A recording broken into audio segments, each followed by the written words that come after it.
சங்கீதம் அதிகாரம் 39. என் நாவினால் பாவம் செய்யாதபடிக்கு நான் என் வழிகளை காத்து, துன்மார்க்கன் எனக்கு முன்பாக இருக்குமட்டும் என் வாயை கடிவாளத்தால் அடக்கி வைப்பேன் என்றேன்.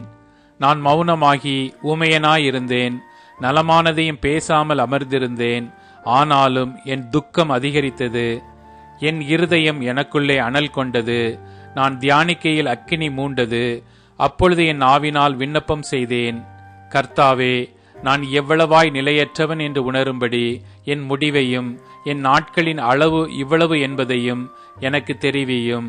இதோ என் நாட்களை 4 விரற்கடை அளவாக்கினீர். என் ஆயுசு உமது பார்வைக்கு இல்லாதது போல் இருக்கிறது.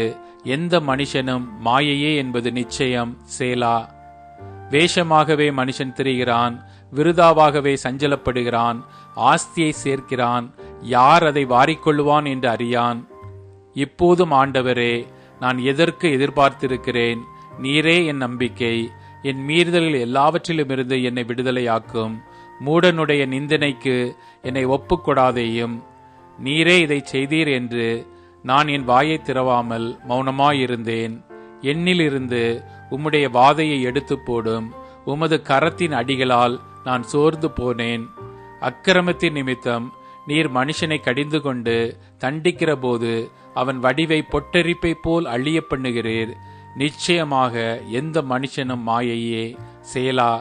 கர்த்தாவே, என் ஜபத்தை கேட்டு என் கூப்பிடுதலுக்கு செவி கொடும். என் கண்ணீருக்கு மௌனமாயிராதேயும். என் பிதாக்கள் எல்லாரையும் போல நானும் உமக்கு முன்பாக அந்நியனும் பரதேசியுமாயிருக்கிறேன். நான் இனி இராமற் போகும் முன்னே தேர்தல் அடையும்படி என்னிடத்தில் பொறுமையாயிரும்.